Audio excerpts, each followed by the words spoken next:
Welcome back to our first big product review of 2018. What we have for you guys today is the Fujifilm X-H1. You've probably heard tell of this camera on the Fujifilm rumor forums. Here it is. I think the main thing, and I think the place where people have been drawing their comparisons are between this camera and the X-T2, and rightfully so, because it houses the same 24 megapixel APS-C sensor that camera does.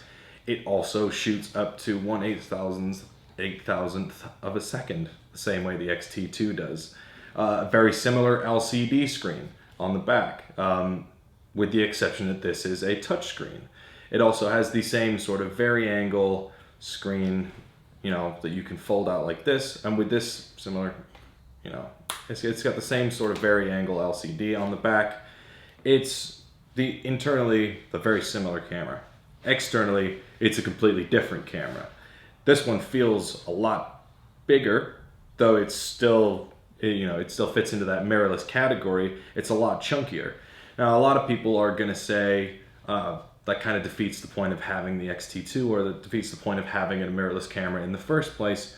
Well, the reason this one's so much bigger is because it now houses better video capabilities. Now, we started to think at the beginning when we first heard about this camera, oh, it's geared towards videographers.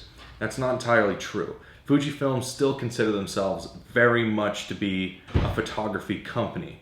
It's just that they've added this new functionality because I think they realize that the market now demands a base level of video capability when you're purchasing a camera in this price bracket. So what do you get inside of this new chunky housing? Well, the major thing is 5-axis in-body image stabilization, something that Fujifilm has yet to have provided on any of their mirrorless cameras.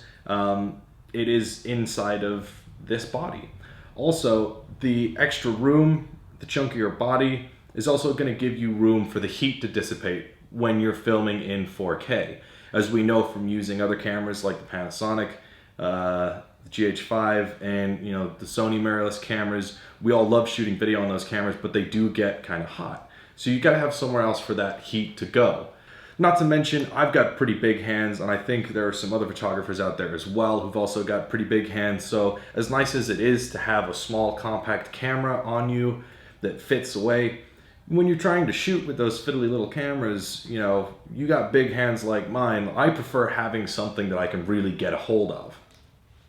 Something else this big body now houses as well, I say big, it's not enormous, it's no bigger than your average sort of DSLR. In fact, it's probably still smaller, but I really appreciate this grip. It protrudes a little bit more than it does on the other Fuji models, in fact probably a lot of bit more. But what you get with that is you now have this sub-LCD display. I love the sub-LCD display.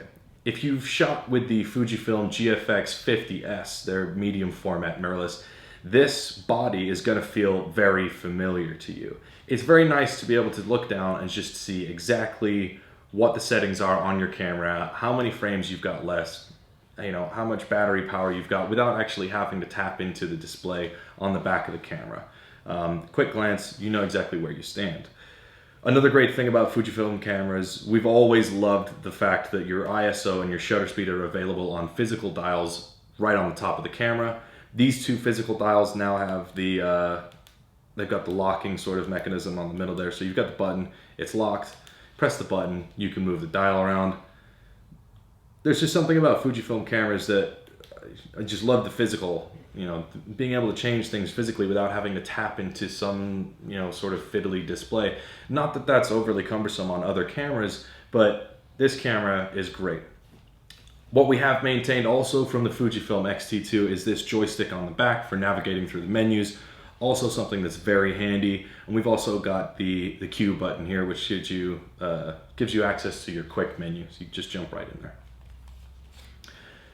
In terms of comparing this camera to the X-T2, outside of having a larger body and more video capability, this camera will now, we now know that it records 120 FPS in Full HD and 4K in 30 frames per second.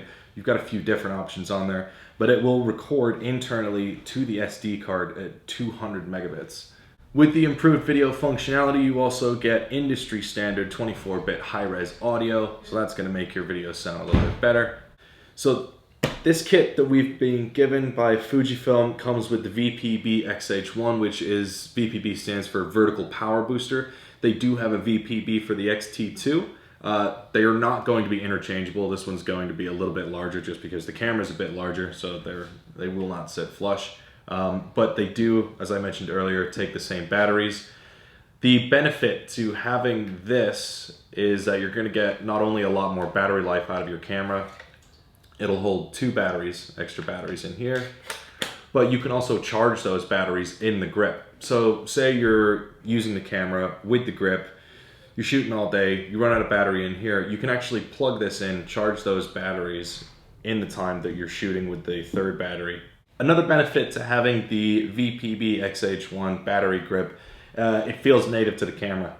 I've heard from some photographers that when they get a battery grip for their camera, that sometimes it feels like there's something alien attached to it. This doesn't feel alien at all. It feels great. The grip is actually, it's the same depth as the grip on the camera. It feels very good on there. It's very sturdy. You've got, it doesn't shake around a whole bunch. But I think the main bonus that I was getting to was because this camera's got better video functionality, not only can you charge the batteries in the grip, but it also comes with this microphone input here, or headphone input, sorry. It comes with a headphone input so you can monitor the audio while you're filming, which is really good. Something that you don't often get. So I think the main thing to highlight with this camera is 5-axis in-body stabilization, improved autofocus. It's a camera for, I think it's a camera for pro photographers who were looking for a little added video functionality. One other thing I wanted to mention about this camera was that it's got a new, Fujifilm have this thing when you turn on the camera, you hit the left menu button on the back, and you've got a selection of film simulation modes.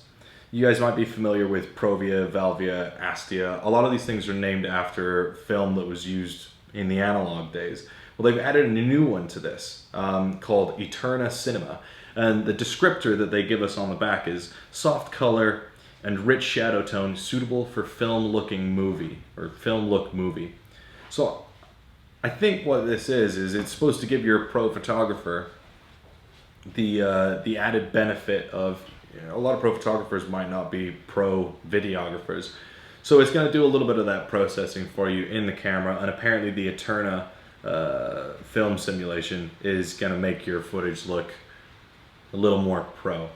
There is a blackout free shutter this time around. So I would say, I think on the X-T2, if you shoot with the battery grip on the bottom, you end up getting at least shorter amount of time between blackouts when you're looking through the EVF. This one has a completely blackout free shutter, and the EVF is actually improved. It's now 3.69 million dots as opposed to something like 2.36 on the X-T2. EVF does look very good. Okay, so that pretty much sums up what this camera is about. It's a mirrorless with good video functionality for the Fuji crowd, and I think they were just listening to the market, and everybody was saying to them, we're looking for a base level of video functionality here. When we can get that, we'll consider, jumping on board with Fujifilm. That's it for the Fujifilm X-H1. It's good to see you guys again. We're hoping to see a lot more interesting products in the coming months. But for now, if you enjoyed the video, please like and hit subscribe if you want to see more content from Clifton Cameras.